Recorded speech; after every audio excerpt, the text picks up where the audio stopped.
ಮೊದಲೇದಾಗಿ ಹನುಮಂತ ಅವರು ಜನಗಳ ಕೈಗೆ ಸಿಗಲಿಲ್ಲ ಅಂತ ಹೇಳ್ಬೇಕು. ಅವ್ರ ಬಗ್ಗೆ ಲಾಸ್ಟಲ್ಲಿ ಹೇಳ್ತೀನಿ. ಮೊದಲಾಗಿ ಬುಜ್ಜಿ ಅವ್ರ ಹತ್ರಕ್ಕೆ ಹೋಗ್ತೀನಿ ಅಂತ ಹೇಳ್ಬೇಕು. ಬುಜ್ಜಿ ಅವರು ಒಂದು ಮಾತು ಹೇಳ್ತಾರೆ ಅಂತ ಹೇಳ್ಬೇಕು. ಸರ್ ನಿಮ್ಗೆ ಬಿಗ್ ಬಾಸ್ ಬಗ್ಗೆ ಅನಿಸಿಕೆ ಏನು, ಹಂಗೆ ಹಿಂಗೆ ಅಂತ ಮೀಡಿಯಾದ್ರೆಲ್ಲ ಹೋಗ್ತಾರೆ ಅಂತ ಹೇಳ್ಬೇಕು. ಆಗ ಜಗದೀಶ್ ಅಂತೀನಿ, ರಜತ್ ಅವರು ಏನ್ರಿ ಮೀಡಿಯಾ ಅಂತ ಏನು ಅಂದಿಲ್ಲ.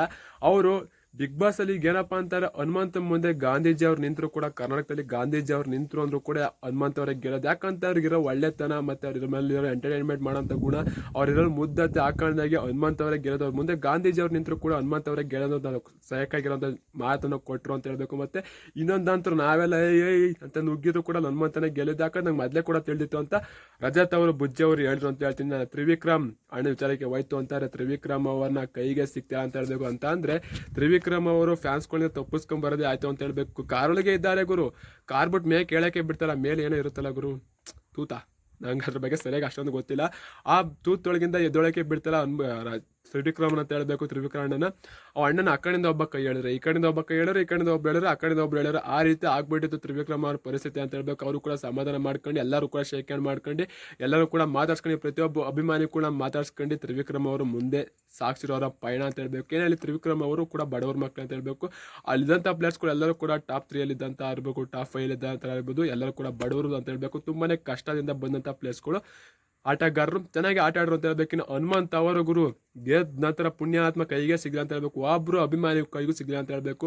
ಒಂದು ಶೇಕ್ ಹ್ಯಾಂಡ್ ಇಲ್ಲ, ಆ ಇಲ್ಲ, ಬಾ ಇಲ್ಲ, ಎಲ್ಲರೂ ಕೂಡ ಹನುಮಂತ ಅವರು ಗೆದ್ದಿರೋದಕ್ಕೆ ಯಾರು ಕೂಡ ಬೇಜಾರ. ಆದ್ರೆ ಗೆದ್ದ ನಂತರ ಅವರು ಒಂದು ಶೇಕ್ ಹ್ಯಾಂಡ್ ಮಾಡಲಿಲ್ಲ, ಒಂದು ಅಭಿಮಾನಿಗಳನ್ನ ಮಾತಾಡ್ಸಲಿಲ್ಲ ಅಂತ ಎಲ್ಲರೂ ಕೂಡ ಬೇಜಾರಾಗಿದೆ ಅಂತ ಹೇಳ್ಬೇಕು. ಅವರು ಗೆದ್ದ ನಂತರ ಬಸ್ಸಲ್ಲಿ ಅಣ್ತಮ್ಮ ಚಲೋ ಚಲೋ ಅಂತ ಹೊಂಟೋರು ಅಂತ ಹೇಳ್ಬೇಕು. ಇದು ಅಭಿಮಾನಿಗಳಿಗೆ ಆಕ್ರೋಶಕ್ಕೆ ಕಾರಣ ಆಗಿದೆ ಹನುಮಂತ ವಿಚಾರದಲ್ಲಿ ಅಂತ ಹೇಳ್ಬೇಕು.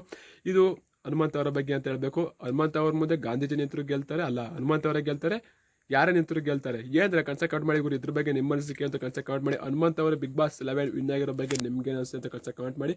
ಮತ್ತೆ ಮೋಕ್ಷಿತಾ ಅವರು ಅಷ್ಟೇ ಬಿಡಿ ಗುರು, ಅವ್ರು ಹೇಳ್ತಿರೋ ಪ್ರಕಾರ ನಾನು ಬಿಗ್ ಬಾಸ್ ಬಂದಿದ್ದೆ ಹೆಚ್ಚು, ಹಂಗೆ ಹಿಂಗೆ ಅಂತ ಅವರೇ ಹೇಳ್ಕೊಂಡ್ಬಿಟ್ರು ಅಂತ ಹೇಳ್ಬೇಕಂದ್ರೆ, ನಾನು ಇಲ್ಲಿವರೆಗೆ ಬಂದಿರೋದೇ ಹೆಚ್ಚು, ನನಗೆ ಅಮ್ಮನ ಆಸೆ ಇತ್ತು ಬಂದೆ, ಆ ಆಸೆ ಇತ್ತು ಬಂದೆ ಅಂತ ಹೇಳೋಂತ ಹೇಳ್ಬೇಕು. ಇನ್ನು ಮಂಜಣ್ಣ ಅವರು ಟಾಪ್ 5 ಬಂದಿದ್ದು ನಂಗಂತ ಆಶ್ಚರ್ಯ ಆಗೋಯ್ತು ಅಂತಾರೆ. ಅವರು ಟಾಪ್ 3 ಟಾಪ್ 2 ಪ್ಲೇಯರ್ ಆಗಿ ಇದ್ರು ಸ್ಟಾರ್ಟಿಂಗ್ ಬಂದಾಗ ಆಯ್ತು ಅಂತಂದ್ರೆ, ಆನಂತರ ಟಾಪ್ 5 ಹೆಲ್ಮೆಟ್ ಆಗಿ ತುಂಬಾನೇ ಬೇಜಾರಾಯ್ತು ಅಂತ ಹೇಳ್ಬೇಕು. ಯಾಕಂದ್ರೆ ಅಂತ ಒಬ್ಬ ಆಟಗಾರ, ಅಂತ ಬಿಗ್ ಬಾಸ್ TRP ಹೆಚ್ಚಿದ್ದು ಸ್ಟಾರ್ಟಿಂಗ್ ವೀಕಲ್ಲಿ ಅವರಿಂದ, ಜಗದೀಶ್ ಅವರಿಂದ TRP ಲೆವೆಲ್ ಎಷ್ಟು ಲೆವೆಲ್ಗೆ ಹೋಯ್ತು ಅಂತ ಹೇಳ್ಬೇಕು. ಬಿಗ್ ಬಾಸ್ 11 TRP ಹೋಗಿದೆ ಯಾರಿದ್ದಾರಪ್ಪ ಅಂತಾರೆ, ಮಂಜಣ್ಣ, ಜಗದೀಶ್ ಮತ್ತೆ ರಜತ್, ಹನುಮಂತ, ತ್ರಿವಿಕ್ರಮ್ ಇವರಿಂದ TRP ನೆಕ್ಸ್ಟ್ ಲೆವೆಲ್ಗೆ ಹೋಗ್ತು ಅಂತ ಹೇಳ್ಬೇಕು.